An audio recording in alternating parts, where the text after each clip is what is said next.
Hello and welcome to the 23rd episode of The Thriller Zone. I'm your host, David Temple. On today's show, I'm confident you'll enjoy getting to know a relatively new writer who, in my opinion, is going to be one of those authors you'll read for years to come. If you enjoy John Le Carre, you'll also enjoy David McCloskey and his latest book, Damascus Station. Personally, I think this book has it all: intrigue, murder, espionage, and even romance. David has a hit on his hands, as you'll hear inside the show, and he appears as excited and humble as a brand new author, which he is. However, you'd never know it by the depth of this thriller. Okay, folks, it's time to get into the Thriller Zone.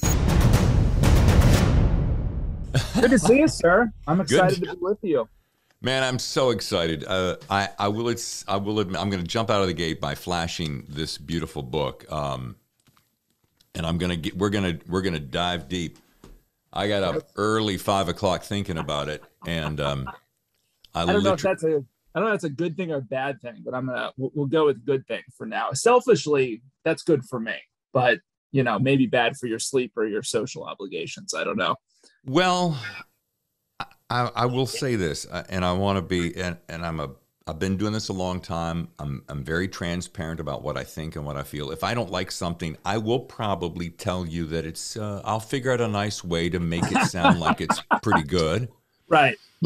Because you are on the show, and I don't want you to think I'm not trying to suck up. However, I will probably hint somewhere in there that I enjoyed it or something like that. Right. But when I love something, I get kind of crazy about it. And this is one of those books, and I want to save some of that crazy talk for later, but it is a riveting thriller. I appreciate that. Thank you. I appreciate that. It's always good to know when someone's like losing sleep or waking up early. That's books in your head that way. That's how I get with books too. So I probably am reading. I'd swing the camera around, but I won't bore you with all that. But I have two stacks to my right. I've got another stack to my left. On the table behind me, I have another stack. And I do sincerely try to read every book that I talk about on this show. And with the growing popularity of the show, it is eating into my personal life, my own writing time, etc. And I am going to have to figure out a way to get around that because I just cannot read all the books. However, for whatever reason, this came across my desk, and I love the cover, and I'm a sucker for a great cover because I'm a closet artist. And then, I don't want to blow all my great lead-up things, but you got to save save some of the content. Yeah, we're gonna talk about the quotes, but anyway, let's start here. By the way, ladies and gentlemen, this is David McCloskey, author of Damascus Station. In case you haven't figured that out so far, welcome to the show. Hey, great to be here. Thanks for having me. I have so many things to talk about. Not the least of which is we'll just start with WoW and we'll go from there. But let's start with you. You live in Dallas, right? That's right. Live in Dallas, been here for about 7 years. We're recording this in October. So thankfully we are out of the season where it's above 100 degrees regularly. We've got some beautiful fall weather rolling in. So it's, we love Texas. We're not native Texans. We try to convince people otherwise, but we fail. Where are you from originally? Minneapolis originally. Okay. Yeah. And then a number of years in Virginia, obviously with the CIA. Time in the Middle East too, but we've been in Dallas now for a long time, and we love it here. Well, the Thriller Zone loves us some Texans because you're about the 6th or 7th Texan I've had on the show off the top of my head in the last month and a half. Okay. A lot of good things happening there. Meg Gardner, Austin, Susie Spencer. Okay. Yep. Joe Rogan. Yeah.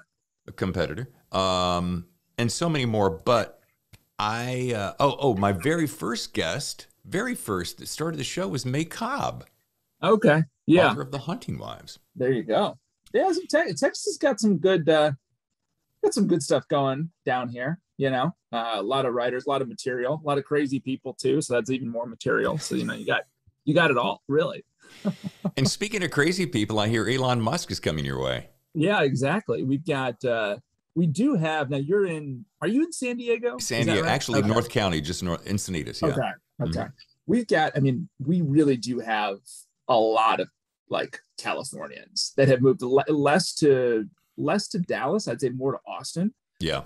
Which I think Elon is, fitting right in there. But yeah, we got a lot of people that have been making the pilgrimage to Texas here, sometimes permanently over the past few years. So it's fun.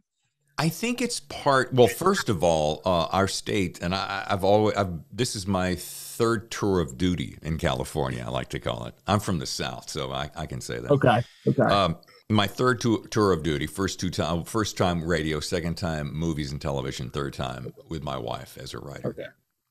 And it is it's got its own bailiwick. It's full of high taxes, massive crowds, fires, earthquakes, and the pestilence is on the way, I'm sure.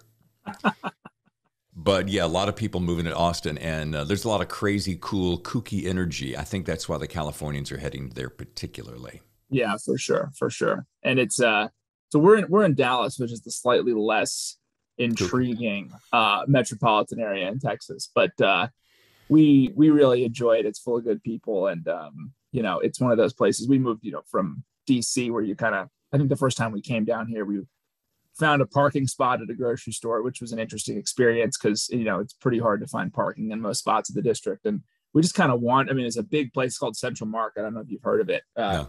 Huge, massive grocery store. We just kind of wandered around for like 2 hours, like we had come out of some kind of subterranean bunker, and we hadn't seen food in 10 years because there's just so much massive big selection.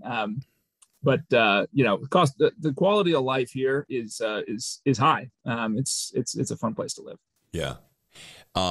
Dallas, Fort Worth. Yeah. Not as humid as Houston. My brother used to live in Houston. That's a sticky pot, isn't it? Yeah. My wife made the move to Texas contingent on not moving to Houston. So we settled on Dallas. The humidity down there is pretty rough, and it's a bit more of at least has been a bit more of an oil town. So I was doing consulting work for a number of years, and that was something I wanted to be close to, but not necessarily deep in, I guess. So we ended up here. And to do some backwards, you were consulted at McKinsey and Company. Is that what exactly is McKinsey before we move on to the real juicy stuff? Yeah. It's a management consulting firm. So we do, really, traditionally we have done a lot of kind of strategy work with large companies of all kinds, all industries. Now McKinsey does a lot of different types of things. So we might do work to help companies improve, manufacturing operations, or think about their warehouse footprint or things like that. Just a wide variety of business problems that, the firm helps different companies solve and think through. Cool. Not nearly as cool as being a CIA analyst, right? I'm guessing. Yeah. They each have their own interesting, tidbits. I will say that just from a pure kind of intellectual standpoint, and I think a lot of my McKinsey colleagues would disagree with me, I always enjoyed thinking about, intelligence, foreign policy, other that was probably more intellectually interesting to me than solving problems for businesses. But I could probably trot out a whole group of McKinsey consultants who would vehemently disagree with me there. But my own, you're right. My view would be the agency work was a bit more interesting than the consulting work.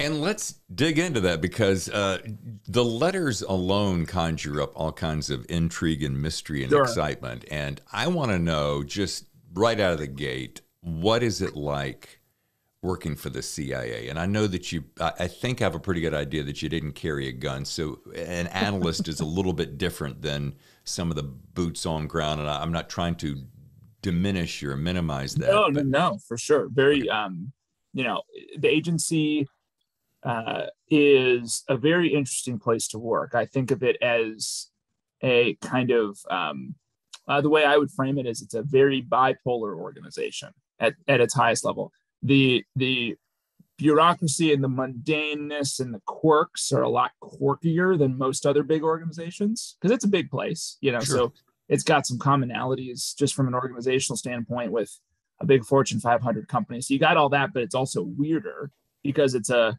big, secretive, government institution. And then the exceptional nature of the mission that the CIA does also means that the highs are much higher in a way. So the work is actually far more exceptional than that of any, I would argue, almost any other company on the, or institution on the face of the planet. Wow. And so on every day, you're kind of, whether you're an analyst or you're a case officer or you're a support officer or involved in tech in some way, I think you're dealing with that kind of bipolar nature pretty regularly, and I've got a quote in the book where my main protagonist, yeah, there you go. This is one of my notes. I keep one of these handy nearby because, may I interrupt you and say no, this? Please. Yeah, please go ahead. And I wrote, there's a line third of the way in that caught my eye. I wonder how much of it is true, and I want to read it first. And that is, it's the bipolar nature, because when you said that, I'm like, he's going to quote that. Bipolar nature of the agency never ceases to amaze. CIA had the ability to find and kill a person in the remote Hindu Kush, and on the other hand, he couldn't find a working stapler at Langley. Yeah, I had some fun with that. I think, the office supply outages were not common, but, I distinctly remember them occurring and being very frustrated and thinking that thought when I was there of like, I know all kinds of things that we're doing around the world right now that are extremely impressive. And that if I could tell anyone, they would be like, wow, that is incredible. And then, you're sort of rifling through a cabinet and you're like, there's no stapler. There's no, like, where is it? I couldn't get, I got to wander down the hall. And this was the case also, not just in headquarters, but also in some of the field stations. So that nature, I think, is, I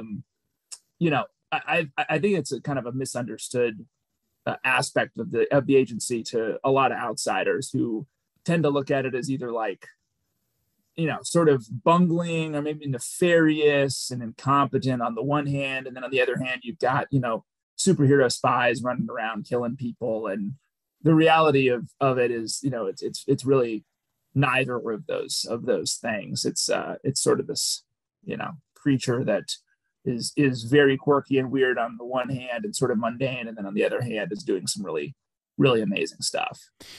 So to borrow a phrase I use in another example, it's kind of the quirky gray in between.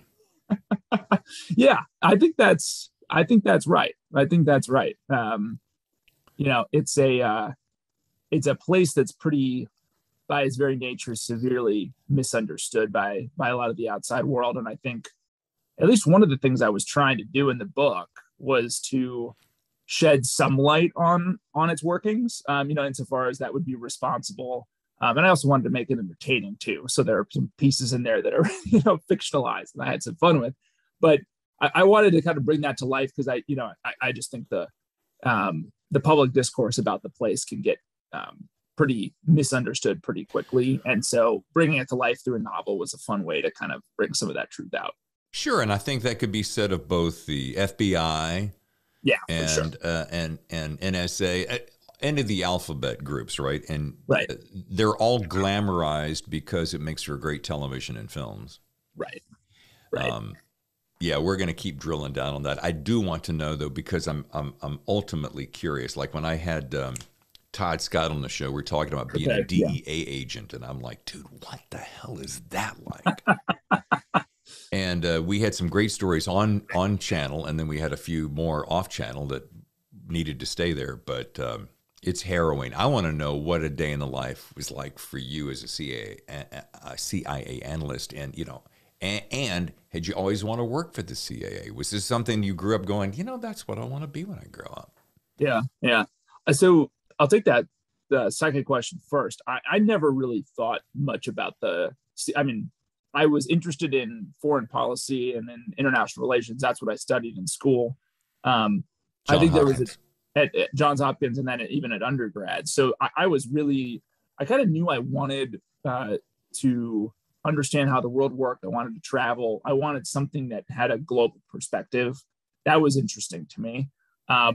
It wasn't until actually that the CIA came to recruit on campus that I thought, hey, that seems like it's a perfect kind of fit, right? And also it just does have, especially I took my first polygraph as a 19-year-old. For what reason? So they got me fairly young.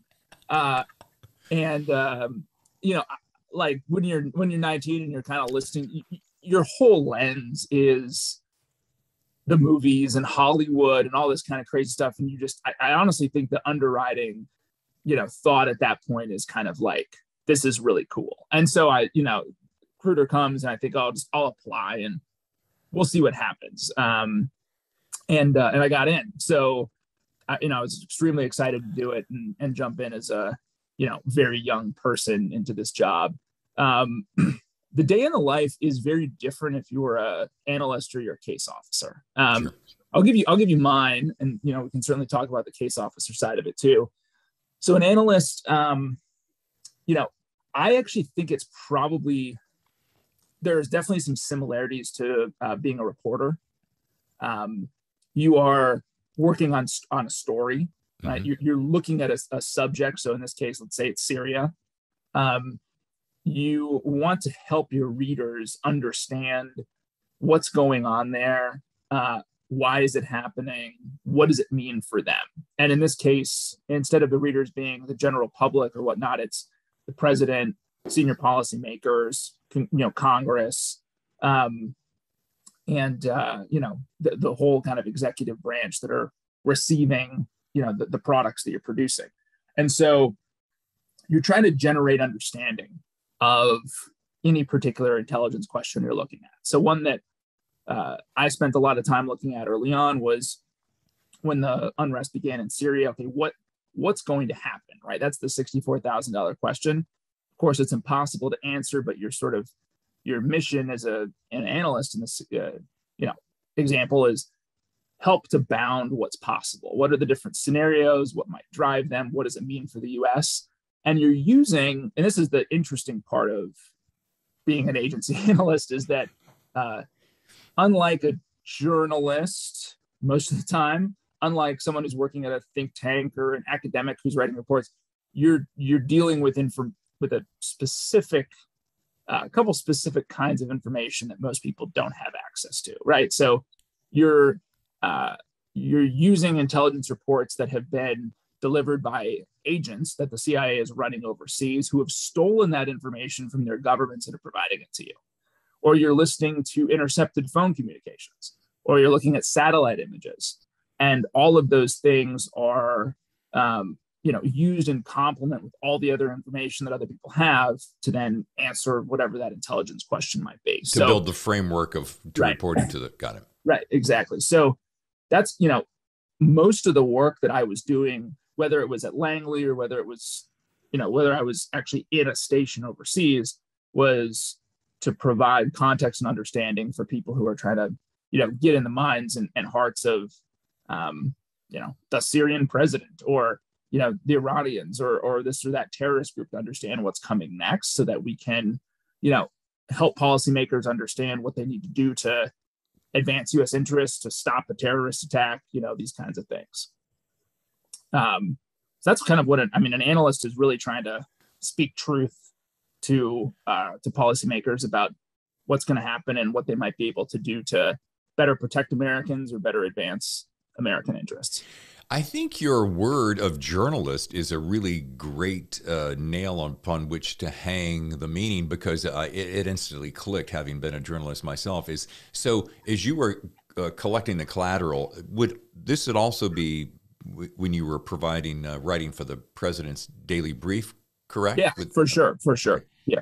So as you've worked in field stations in the Middle East and conducted a rotation in the counterterrorism center focused on the jihad in Syria and Iraq, the two-part question, I'm taking this from some of your information, what's actually working a rotation, and can you describe for my listeners what that's like? Because you were in it. You were not just observing from some office someplace. You were actually in the thick of it. Sure. So, in this case, a rotation at the agency would be like, at the time I was working on Syria and Lebanon. Okay. I did I don't know exactly how it was, 6 months maybe, where I was still sort of home-based back on that Syria, Lebanon stuff, but I was working for that period of time on a rotational capacity on dealing with counterterrorism, kind of targeting and analysis specific to what was then going on in Iraq, right? So I don't have to get too much into it, but basically the middle of the Iraq War, there started to be these jihadis that would fly into Damascus. They would go in these smuggling lines, and they would go through Syria into Iraq, and then they would become suicide bombers in Iraq. They would target U.S. troops, they would target civilians. And so we spent a lot of time thinking about, trying to stop them from doing that, and finding out how we might be able to find them along the way. So I was involved in that. Wow. You had to have feared for your life somewhere along the line. I mean, this was not 9 to 5, going through the Beltway, having a nice cush job with your coffee from Starbucks and loosening the tie at the desk and, padding around in your flip-flops. I mean, as much as I want to say that there were times where I did, I don't actually think that there were. I never felt, and let me be very clear, there are CIA officers who are putting their, they're putting their ass on the line all the time. Right. And there's a memorial wall at Langley where we have stars to commemorate those, the people who have died in the line of duty. I wasn't one of those CIA officers. I was doing most of my work from inside embassies or from Langley. I was not a sort of the people that kind of think of when we're talking about that kind of targeting work are in the Special Activities Center, which is kind of almost the CIA's paramilitary organization, where you have people who are much more like, they're actually pulling the trigger and on the ground, kind of kicking indoors, that type of thing. Which is where we pick up your book. A little bit, exactly. There are so many things that I enjoyed about this thriller. I loved how you infused humanity in several of the darker characters. What I mean by that is you just didn't make them cardboard cutouts of bad guys, most of them anyway. I mean, they were not just there's the bad guy, he's painted that way, and so there's humanity. So, and usually the way you can paint the humanity, in my opinion, is you show the family, and you did that with the adversary, and that was wonderful. It made me think of a few movies that I'd seen that I enjoyed, and I'm like, I love the fact that you did that, so that they weren't just, that's all black and that's all white, and here we come together in the middle. Right. And for fear of sounding trite or cliche or, trying to blow smoke up your skirt, I hope you're not wearing one, as I've done, as I try not to ever do. But I do want to say that all the way through the book, like I said, I read a lot. I said, there's no way this is David's first book. There's just no way. So there's the biggest compliment I'm going to give you today. Well, I appreciate that very much. I guess there's a world where you could say it's my second, because I wrote like 100,000 words 7 years ago that I ended up, putting aside for a long time when I did the consulting job, and then came back to it when I had some time a few years ago, which is when I started writing this book. And I thought, oh man, I'll just be able to dust that off and kind of make it a little bit better, and maybe it'll be ready to go. And I threw it all away. I reread it again, and I'm like, this is terrible. This was so bad. And it really was. Like, it was written at a time when I was really coming out of the agency, coming out of working on the Syrian war, and was really processing a lot of that. And it was just, completely unsaleable, and not at all what I wanted to write. So I kind of took a little bit of that and some characters and just threw it away and started over again. So there is a sort of 100,000 word carcass somewhere on my computer that exists from a prior writing effort. But I guess this would be the first attempt to really like combine something that I enjoy writing with something that hopefully other people enjoy reading, which always, don't always go together. True. But yeah, so first book with an asterisk, I guess you could say. Fair enough. Go find the asterisk and go to the bottom of the page. And by the way, having written a couple of books, all self-published, I know what it's like to kill 100,000 word baby, and that is no easy feat. It's brutal. It's really hard. But it's funny. So I was up this morning at 5 o'clock reading the book, finishing it, and I promise on a stack of your books that I'm looking at the clock, and I started at 5:05, and I'm counting down. I had to allow myself about an hour to get my wig hat on and so forth, and I knew I had so much time, and I'm making notes and I'm reading, and that when you roll up toward the conclusion, it is friggin' page turning, and you always hear that and you're like, yeah, page turn or whatever. But I'm like, I'm ripping through the pages, but I'm making notes. And when I get up to take a shower and get ready, my wife passes me in the hall. She goes, so what'd you think? I said, well, babe, seriously? And she knows when I say this. I go, seriously? This book has it all. She goes, really? Why? I'm like, well, I mean, it's action, it's secrets, it's intrigue, it's romance, it's deception, it's heroes, broken and otherwise. I mean, it's got it all. She's like, oh. Appreciate that. I might have to read it. I'm like, get in line, girl. And you know what? Maybe this becomes the second best compliment, because as I was reading it, I was going back to some of the movies that we sit and watch all the time, Tammy and I, over and over. And it's like, look out, John Le Carre, because this is that Tinker Soldier guy story. Tinker Toy Soldier. Tinker Tailor Soldier Spy. Thank you. I knew I was going to F that up. And yeah. No, and your comment about the villains and trying to bring some humanity through family. I mean, when I was writing that scene and kind of thinking about how to introduce that character, I thought, one of the scenes that I love the most in The Godfather is when you meet him at the wedding, right?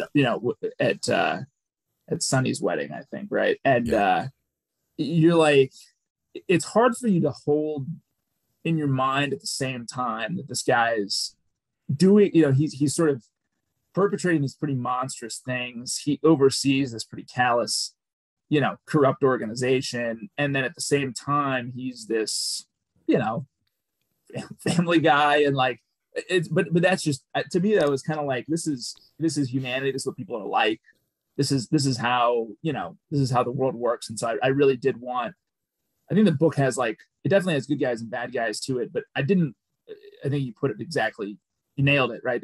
I didn't want there to be this proliferation of sort of cartoonish villains where you're like, it's like a wind up, demonic bad guy who's just, all manner of evil, and there's nothing sort of even sympathetic or human about him. I kind of actually wasn't, as a writer, interested in spending a whole lot of time with a character like that as I wrote them out.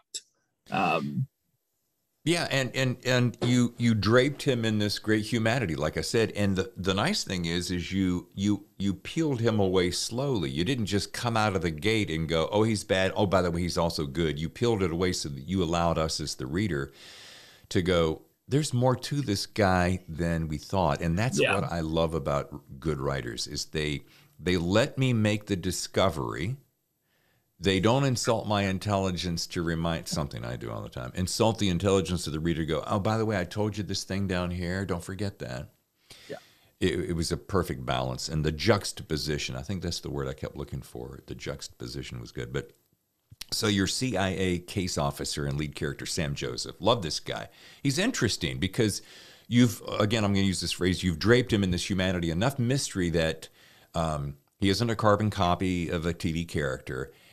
And frankly, I don't know a whole lot about him. I don't know him super deep and super wide, and that's okay because it makes me want more. So where'd you come up with this guy?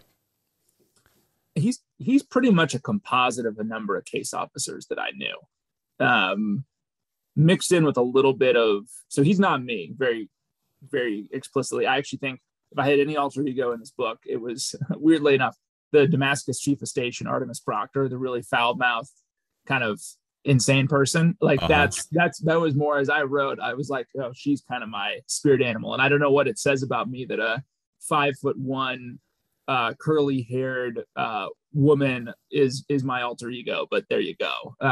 You said it. I've got it on record. My spirit animal. My spirit animal is a she. She was a fun one. I feel like I loved reading her, man. She's one of those characters that just kind of you start writing a scene with her and she'll just do something totally different. But um, the Sam character, I really did want. I wanted a protagonist that was not a typical spy thriller protagonist, and I say that with love for the genre and all different types of books in the genre. That authenticity is not the aim of many spy thrillers, and that's fine. I love that stuff and really enjoy it.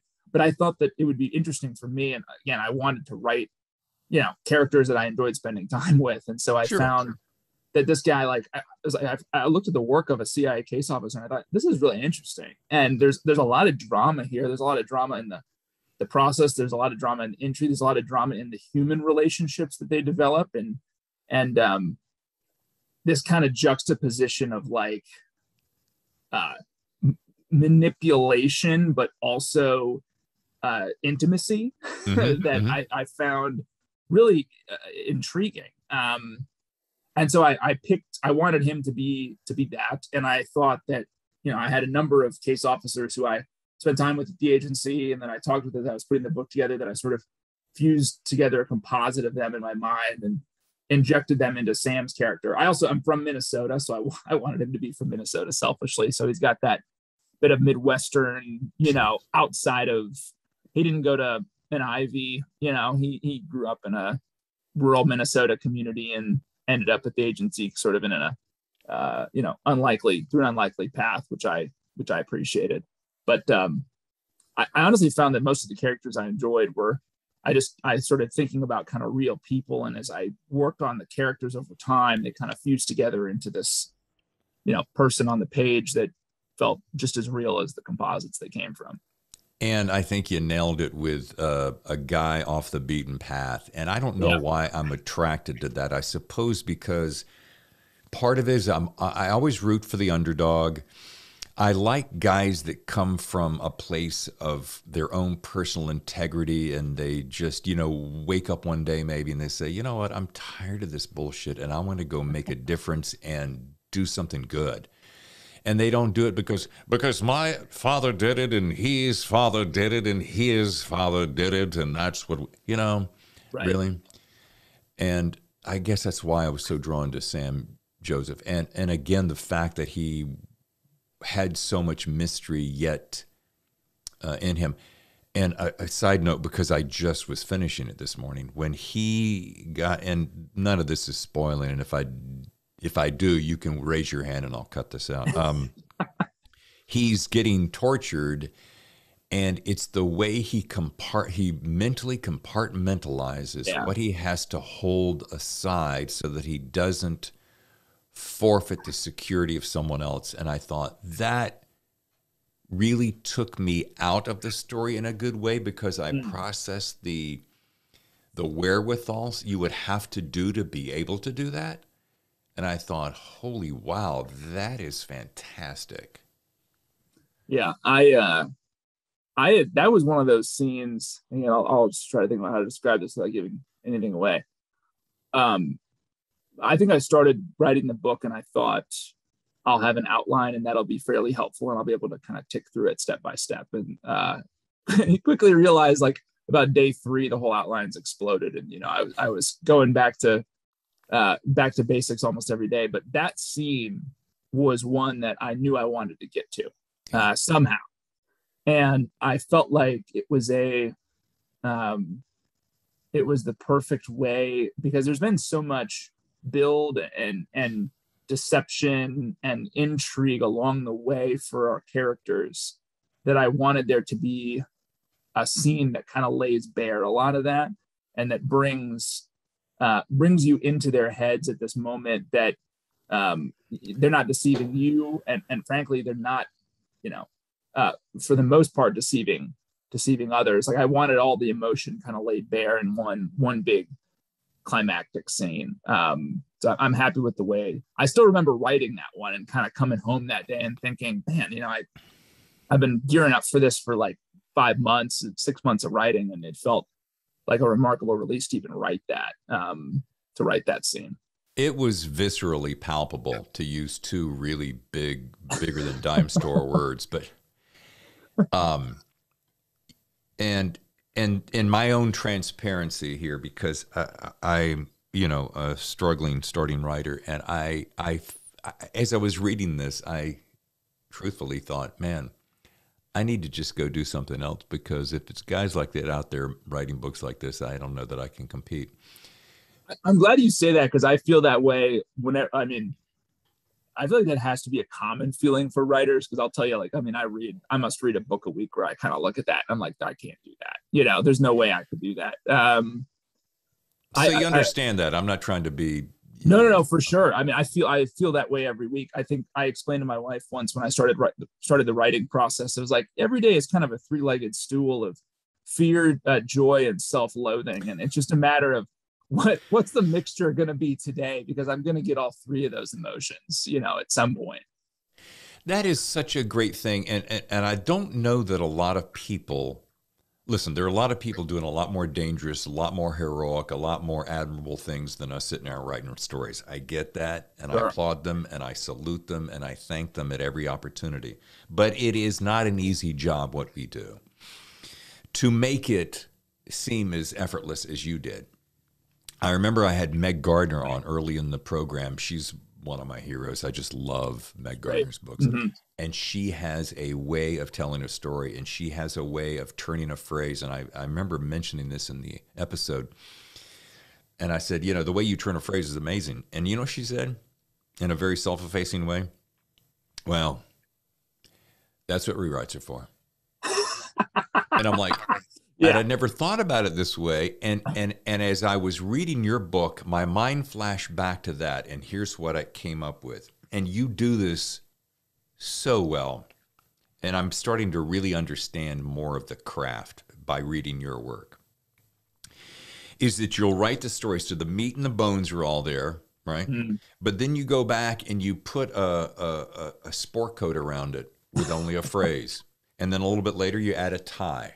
And I don't know why I came up with that metaphor. The metaphor being, you can lay in a lot of those little tiny tertiary levels that add so much color and complexity and richness to it without belaboring it by the sun was red and it was beautiful like you just cut to the chase with these tiny little droplets. And it made me think of this, in case it's a long way around the bend, is the fact that it's through the rewriting that the magic really helps and really makes it explode, I think. For sure. No, I don't even really know how many drafts I did, but it was a lot. And even more, draft is probably the wrong word. It was like just passes through this stuff so many times to try to figure out, honestly, to try to figure out who more sort of finally who the characters are. Sure.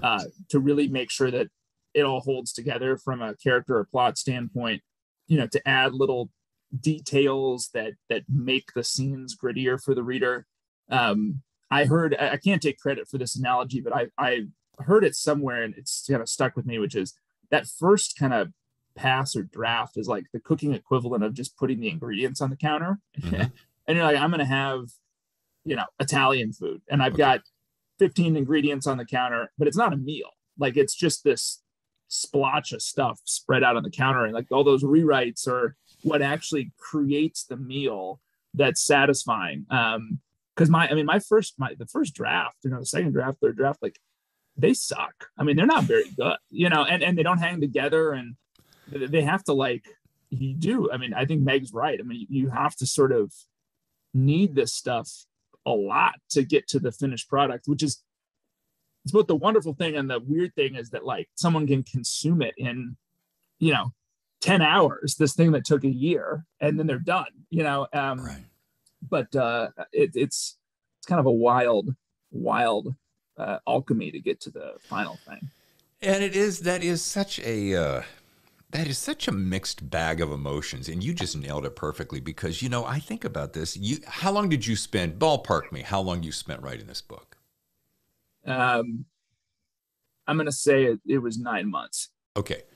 So 9 months, and by the time you did edits and in the book cover, it's easily a year. So your average book is, okay. So you think about this, a year it took of your life to craft this, and I devoured it, and I started it yesterday and I finished it this morning.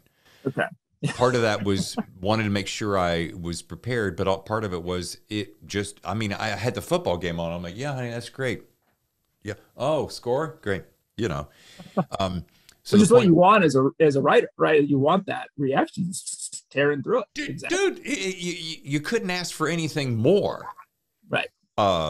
So anyway, applause. So we spent some time on Sam Joseph. Love it. But how about the counterpart and the fact that we're going to get to the romance, but so Syrian palace official Miriam Haddad, remarkable character, beauty, brains, and the balls, if you will, to back it up with Krav Maga. Okay. Yeah.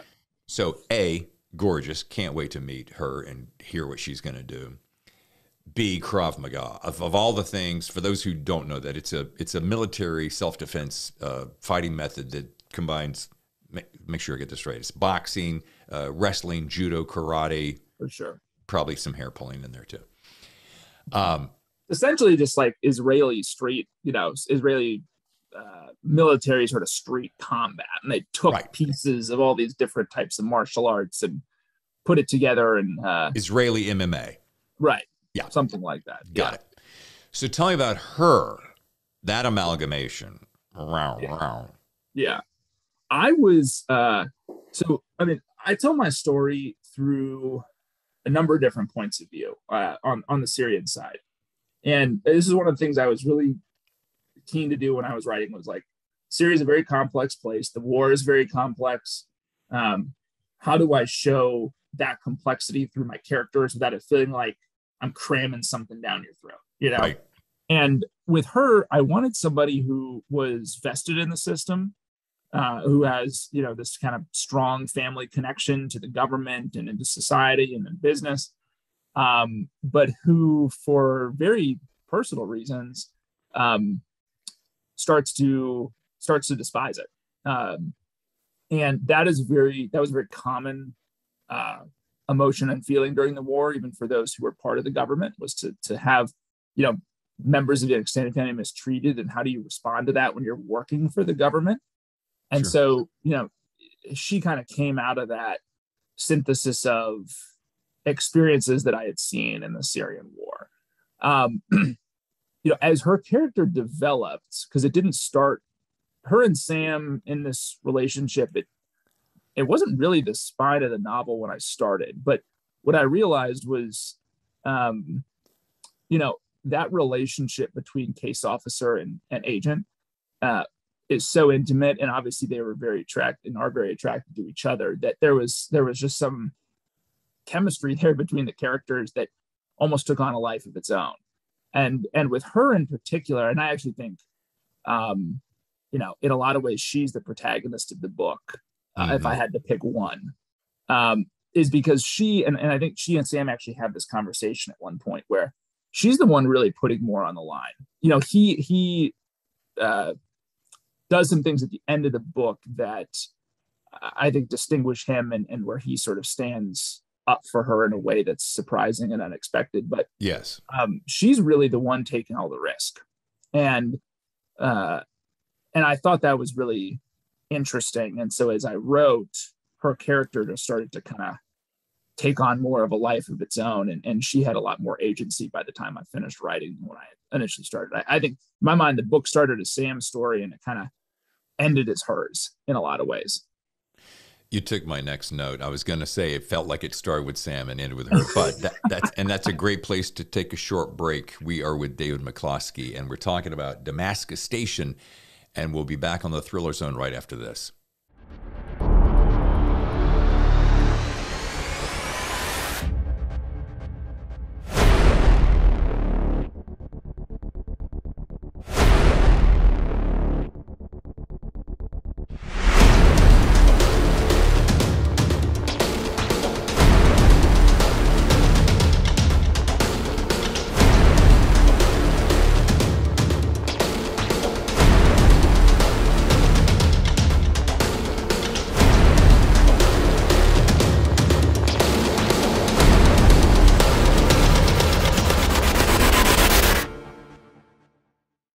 Hey, I'm David McCloskey, the author of Damascus Station, and you are listening to the very fun and funky Thriller Zone podcast with David Temple.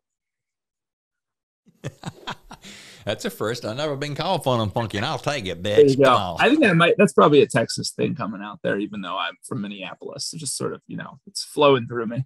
Yeah, I feel that Texas side of you, boy. You hang around there long enough, you're going to be eating ribs and drinking beer all the time.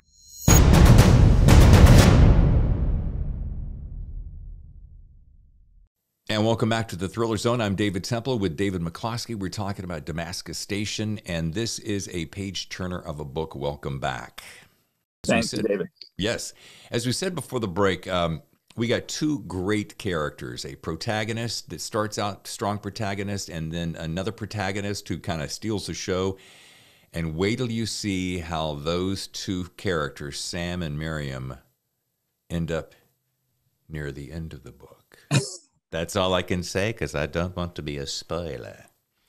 But Sam's nemesis, Ali Hassan. Now, here's the guy who I can say this with security, that he is an interesting character.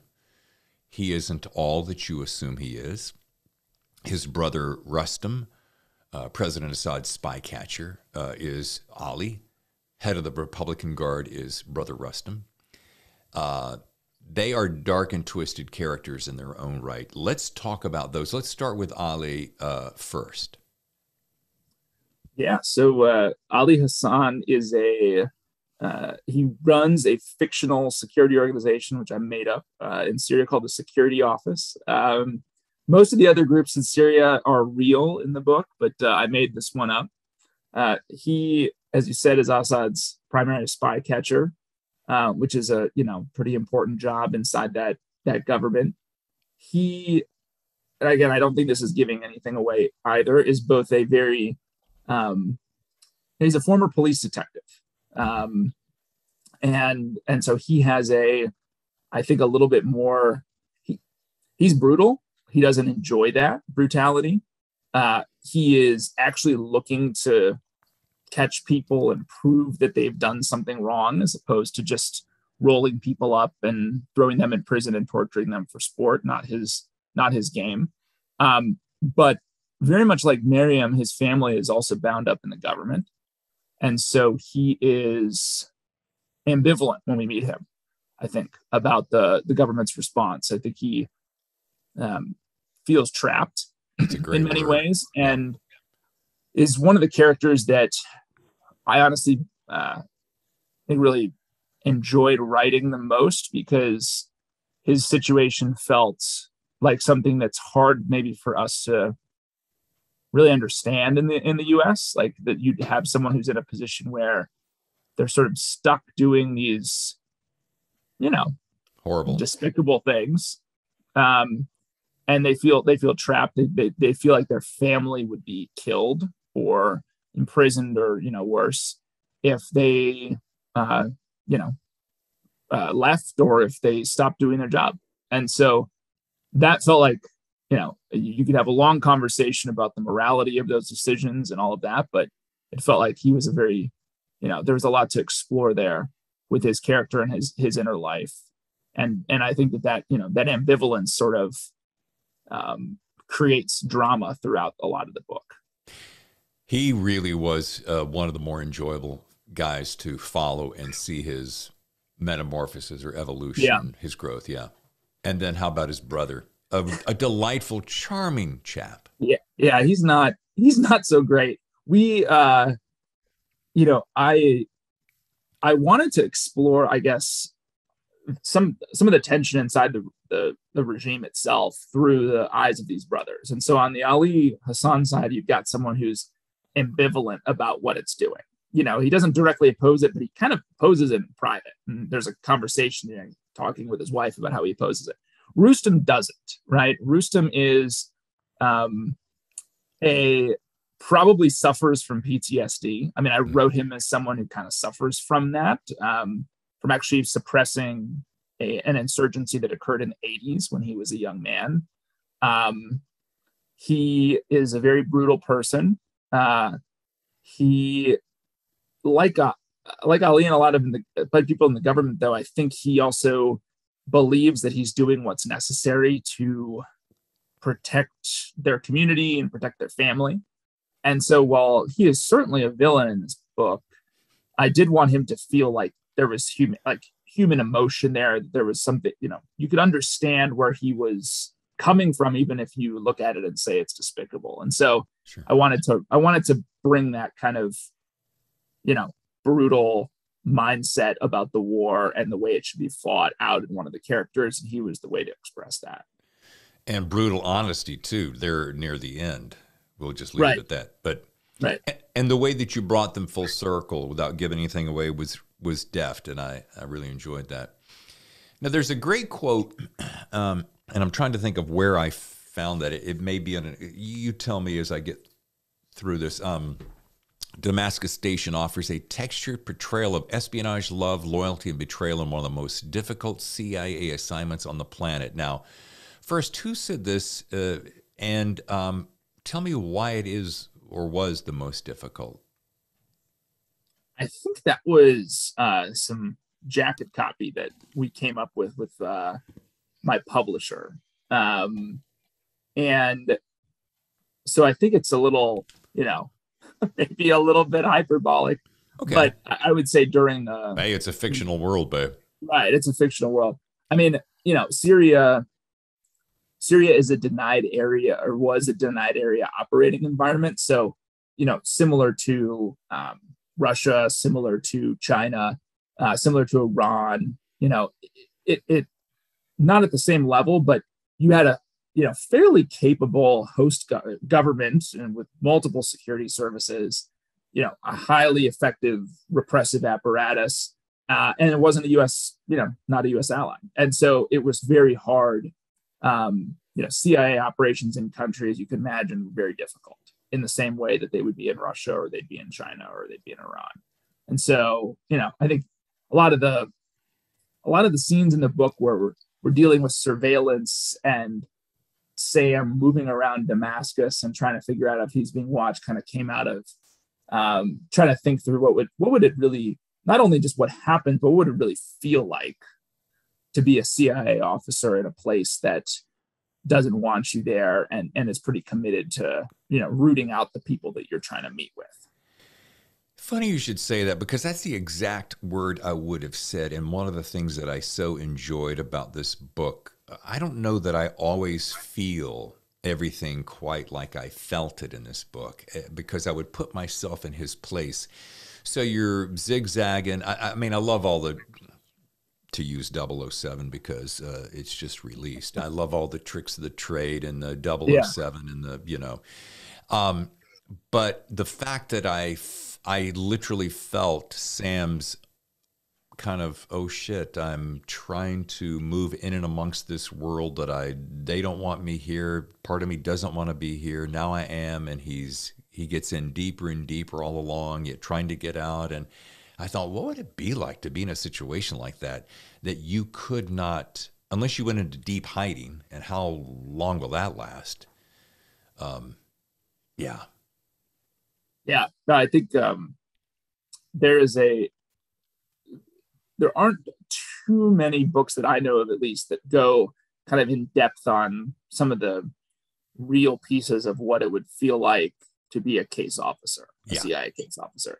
And one of the elements that I thought had a lot of drama and intrigue to it was this idea of a surveillance detection route, which is I'm going from point A to wherever the asset meeting is going to be, which is when you're meeting an asset face to face, like that is a key component of the tradecraft, is how do I get there without being followed. And it's not how do I lose surveillance, which I think is a common misconception, because that's the surefire way to get you, beat up on the streets of Moscow or thrown out of the country or whatever, because it's obvious then that you've spotted them, that you're operational in the moment and they know. But it's how do I detect it without them knowing that I've detected it? And it's a very elaborate ritual. It takes an exceptional amount of training. And it's also, I think as one case officer I spoke with, as I was writing some of the scenes, said, he's like, it's a total mind fuck, pardon the French, to be out there and you're trusting the tradecraft and the planning that you've done, and at the same time it's starting to get in your head like, am I seeing things? Seeing ghosts is what we would call it. Sure. And it's kind of like a case officer equivalent of the yips in baseball, where yeah. You're starting to imagine things that aren't there, and some of the basics of the craft break down as a result. So it's a very this is kind of wonderful combination of the physical tradecraft and the mental dance that I thought was really fun to explore. And I think, quite frankly, one of the most intriguing aspects of the whole book, when I got to those moments, that's when the pages raced. Not to mention the fact that you got great chase scenes. Right. I do want a quick question, because I had a note here. I did not know exactly what it means. What is a warm pitch? A warm pitch would be if we have some kind of background or otherwise, connection to the target. Okay. So as opposed to a cold pitch, which might literally be, I know I got your photo, David Temple, and I know, or I think that you're going to be around here at this point in time, and I might literally come up to you on the street and pitch you, because I know that I'm not going to, this is the only opportunity I'm going to have to get in front of you. As you can imagine, the hit rate on cold pitches, maybe it's a little higher than you think, but it's not super great because there's no setup. But a warm pitch is, you kind of know some background on this person. You might understand, a lot about their job. You might even have someone who can kind of make the intro. That's the distinction between the two. Yeah. Okay, got it. Makes total sense. I probably knew that intrinsically, but I want to make sure I clarified it here. I want to go back to Krav Maga a second, because one of my favorite things was early in the book when Sam and Miriam are sparring in the ring. Those fight scenes are great. I love that. How you used that expertise of hers throughout the book. Again, not someone that you want to mess with. I'm wondering, and I have to ask this, do you know that sport? I know we mentioned it earlier, but I didn't ask you then. No, so I did Taekwondo for a while, growing up and in college and all that, but never Krav Maga. And I, when I started tinkering around with the idea for Miriam, I remember speaking with one of my agency friends who spent a lot of time in Syria and the Middle East, and he was like, a Syrian learning Krav Maga. He's like, are you insane? It's an Israeli martial art, and the Syrians, tend to not view the Israelis in a favorable light. And I was like, I think that she's like, for her character, I think this might be the kind of middle finger type thing that she would enjoy doing. And he's like, okay, whatever. But I always loved it for her, because it just seemed, she's got this kind of polished exterior to her, and she's an attractive woman. She's very capable and smart, and there's a lot of different layers to her personality, and she drives the narrative forward at times. But I also wanted her to be, I wanted her to have this kind of vicious thing underneath the surface that can come up. And I thought that was a perfect, martial art for her to express that through. And it served her so well throughout the book, especially near. Right. Well, there's also some plot convenience there too, right? There's some times where she can bring that out and really use it full effect. I did have to chuckle a couple of times. Oh, good thing she knows that particular sport. Right. Funny how that happens sometimes. Yeah. Hey, it's fiction, baby. So back to the cloak and dagger stuff and the tricks of the trade. Very James Bond, as I said. The guys are going to love this for all the obvious reasons we've just spent the last 49 minutes talking about. But gals are going to love it too. Oh my gosh, I don't mean that in any particular sexist kind of way, but I mean, because I'm drawn to romance as much as the next guy. But the women are going to love the fact that there is this romance sprinkled throughout. Guys will too. Okay, there, I'm safe. Because you, and this is one thing I love. You can tell I don't write romance, and I'm butchering that, but you provide just enough to tantalize, but not to oversell. And here's one of my favorite lines. I'm going to read it to you. It's super simple. It's so easy, but it's a layup, but it's so good. I would need to bring in my sexy music here. I'll do that. Oh gosh. They unbuttoned and unsnapped and slid off and pulled down until they reached the bed's edge and and fell in.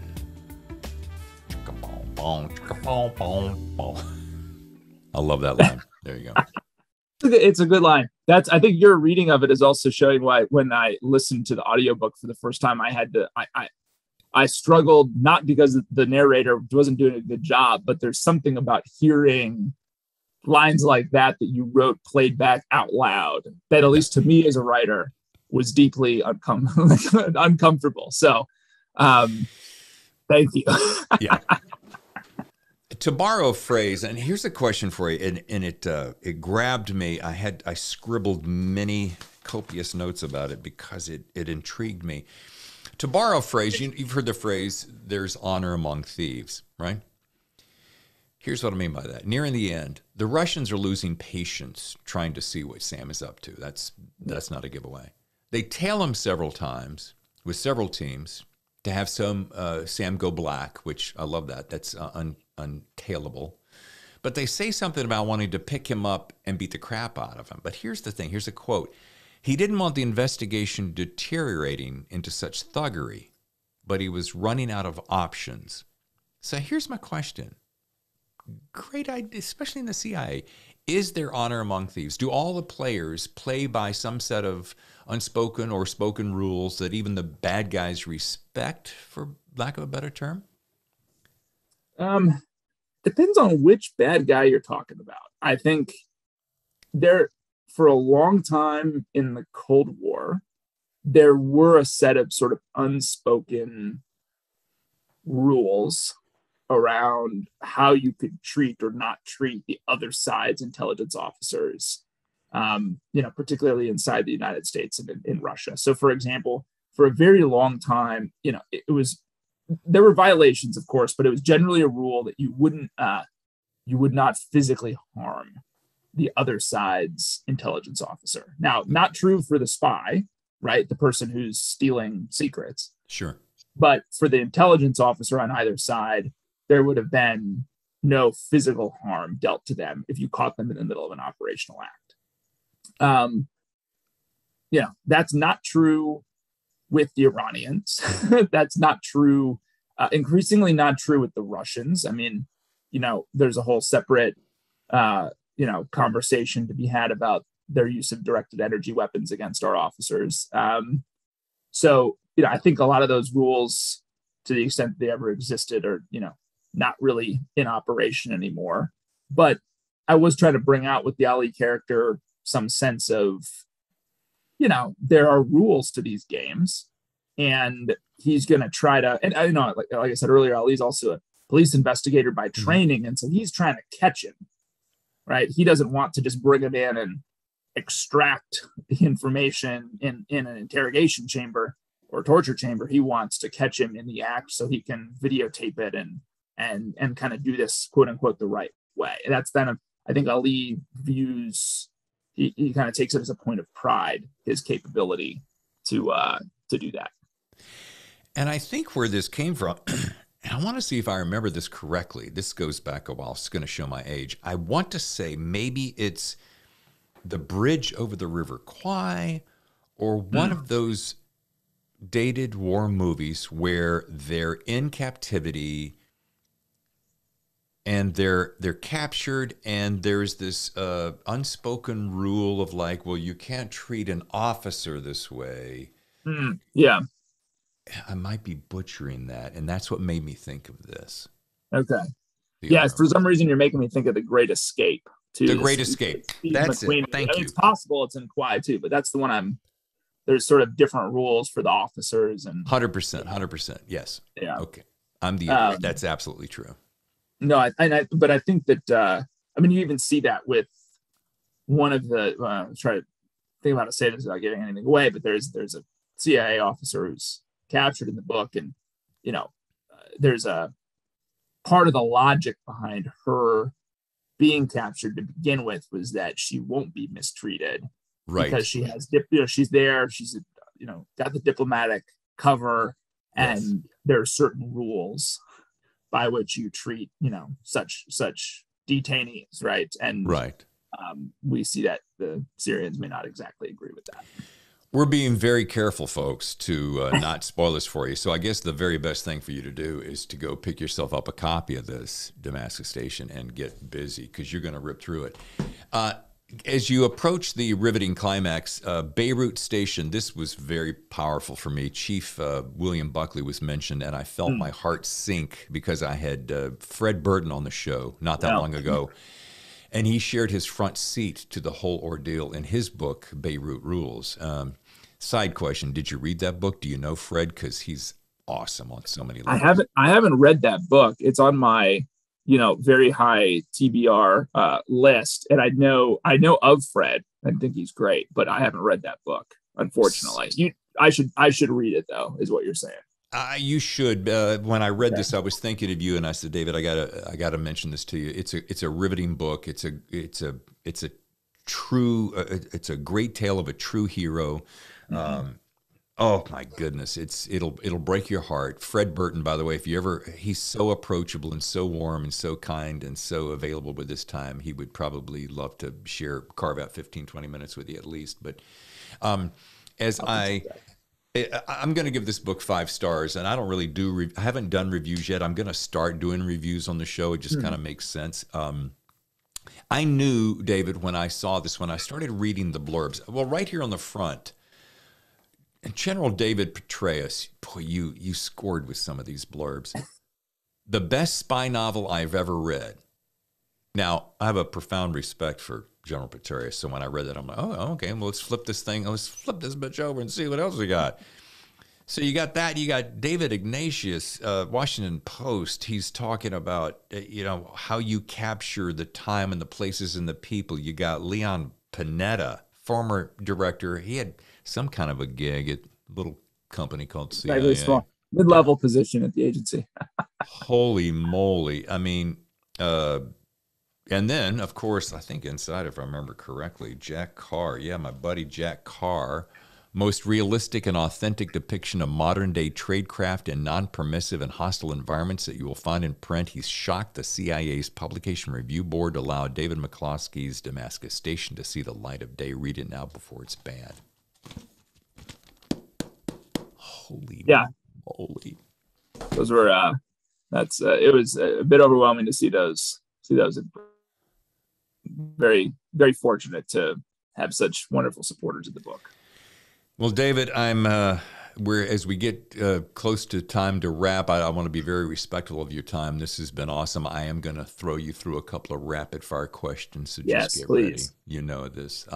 Okay. If you were back in the shit, as they say, what would you enjoy the most in being in such said condition? And what would you do differently today with your knowledge that you now have that you didn't have then? Ooh, that's a good one. I think, I honestly think I'm thinking back to those days at the agency, I would have tried to have a bit more perspective about how precious that time was, because I really look back on it so fondly. And I think at the time it felt totally insane. And especially in the middle of the Syrian war, like it was hard to actually kind of pinch yourself and realize what you were living through. And I think now on the other side of it, you kind of I wish that I'd had a way to appreciate that more, in real time. This is another version of that. If you could go back and talk to your younger self, what would you tell them? Right. Yeah, no, exactly. And that's so good because, God, that's so true. I had that glimpse of an idea recently, one of my earlier careers in radio, and I was right in the thick of it, at the top of the world, in New York City, morning show, and I thought it was all moving so quickly that if I went back and told my younger self, I'd say, man, take a moment every once in a while to slow down, look around, take a deep breath, and suck it in, because it goes so quick. Yeah. Great answer. All right. Here's an easy one. You're stuck on a deserted island, but thankfully, through the miracle of fiction, You thought ahead and had a backpack on your back, managed to stow away a favorite book and some favorite music. What would they be as you're stuck on that deserted island, sipping fruity drinks with Gilligan and Ginger and Marianne? Is it one book? It's one book. I'm going to make it hard on you. It's one book and it's one CD. You have an old Sony Walkman, and that one CD is just going to spin for who knows how long. Okay. Oh man. I'm gonna bring Le Carre's Little Drummer Girl. Say it again. John Le Carre's Little Drummer Girl is the book I'm gonna bring. Which I think not only is it's a phenomenal exploration of the human condition, I think, honestly. And I love it because most of it, Le Carre didn't do the Middle East all that much. And in this case, he kind of waded into the Israeli-Palestinian conflict. And I just think it's a remarkable book. I think it's his best. That's just me personally. No wonder you share such a similarity to timbre and time and feel and atmosphere. Yeah. Yeah. I mean, I love all of his stuff. I mean, I've read it all, but that one in particular, I think, is just remarkable. And then I think in terms of CD, man, it's brutal to try to whittle it down. You can pick a genre if you want to be I'm going to bring no. I think I know, and maybe it's just this is probably some recency bias in here, but I really loved it. Jack Antonoff's group Bleachers. They've got a number of different albums. I need to actually look up which one I would bring. But I would probably try to bring all of their stuff if I could, if it was a CD that had a lot of storage space on it. Sure. Because I for whatever reason, it's sort of wonderful all-purpose music to crank up in the car to work to, and I really think it kind of has some kind of tug on the heart too. So I'd bring okay. that. Did you say the album is called Bleachers? Bleachers is the band. Okay, got it.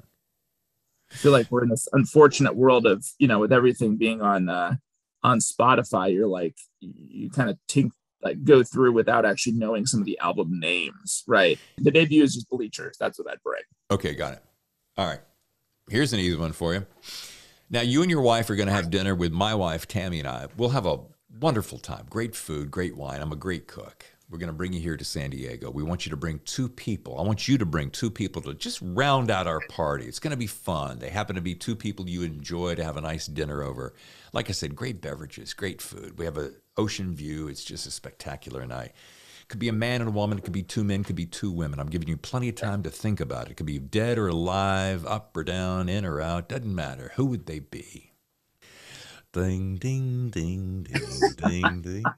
It's going to be a fun day. All right. I'm going to give you a crazy answer. I'm going to go.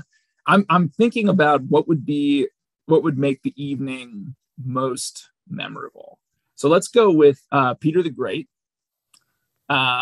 And let's go with Marcella Hazan, who has written what I think is the best Italian, sort of for the American market, the best Italian food cookbook that I've ever worked through. I'm going to go with those 2. Okay.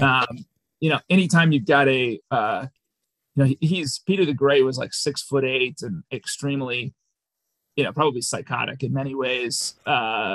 And I'd love to talk with him, and I love to talk Italian cooking too. So, okay, 2 things don't surprise me at all. The fact that you'd bring probably, this guy that would completely dominate the entire conversation in some form or fashion. And then that's right. I hadn't thought about that. It could actually be a very unpleasant evening because no one else might be able to speak, but it'd be memorable. Well, and like I said, it's, your wife, I don't know your wife, but your wife and my wife would probably have a blast. You and I know we would. And then if we could get in a word, with the great guy, is that his last name? Hey, Mr. the Great, Peter the Great, Mr. the Great. Right. And the second one, that's hilarious. I knew when you wrote that scene where Sam and Miriam are in the safe house and he's preparing only one of 2 meals that he knows how to cook. I knew that the way you broke down that scene, I said, okay, this McCloskey guy, he's got a thing for Italian food. See, That's true. Yeah, That's true. I was working through a number of Italian cookbooks at the time, and I was like, I've got to figure out some way to get this in the book. There you go. There you go. Yeah. All right. If you were, last question, and it's just really for my listener, this book, this show is about thrillers. It's thriller books, it's thriller TV, it's thriller movies. It's for readers and writers. I'm a reader and a writer. What's a great piece of advice? Because I noticed as we talked during the break, you are repped by ICM, which is probably one of the biggest agents in the entire universe. So what kind of advice would you give the up-and-comers, whether they're self-publishers like me or like me who's looking for that first agent with the next book? What's a great piece of encouragement you would give us about that? And what I always tell people if they're working on something is force yourself, get through the first draft as fast as you can. And the reason I tell people that is because I know a lot of people who are they'll spend, they'll write the first 10 chapters, they'll kind of go back and edit, and then they'll start to get into the mode of how do I get an agent? How do I move this thing forward kind of commercially? And what I always tell people is just, you got to get through the writing, and you got to get that first draft done quickly in order to get to a point like we talked about earlier, where you could even begin to unpack what the book is. And I think a lot of people think they can short circuit that process a bit and get the agent, and then everything, editor, whatever, everything's going to be fine. I think you got to finish that first draft fast, and you got to rework it many, many times before you kind of get to that point. And so I always encourage people to just do it fast and kind of do it dirty in some ways, so that you get it down on paper and you have something to react to. That's great. Go to the market, get your eggs, your flour, your tomatoes, your bottle of wine, come home, put it out on the counter, and then that's your first draft. Now knead it, put it together, mash the tomatoes, etc. Let it cook. Yeah. That's your second draft. Then let it simmer. Let that sauce simmer so it's getting cooking all good. And that's a great analogy and a great piece of advice. I am curious. I mean, to land an agent of that stature on your first book how did you do that? Well, the fact that it's a great book. There you go. I do think I was lucky. I think there's got to be some luck in there. I will say, another thing was just kind of knowing what agents you want to go to and what kind of work they do, and whether what you do matches with what they're interested in and their client list. So there's definitely some kind of legwork to be done there that not all writers do. But I think I was very fortunate. And going back to the comment on getting the first draft done and having those passes done, I mean, the chances of, getting an agent and ultimately getting a book published obviously go way up the more you invest in the story and, honing it so that it's the best it could possibly be. And so I like to think all those things came together for me, and I'm very, very blessed. Very blessed by what happened.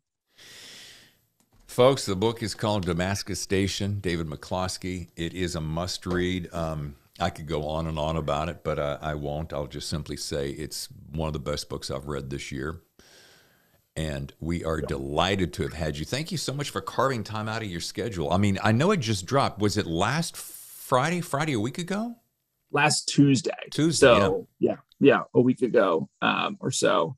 Yeah, just dropped. So it kind of, figuring out what it's, I guess the best way I could think about that is it feels like you're sort of sending a kid off to college where you're proud, you're kind of terrified, all the stupid stuff they did when they were little, and they're out there in the world now, but it's exciting to kind of see it out in the wild and have people reading it and reacting to it and sure hear kind of how it's being received. That's a pretty surreal feeling.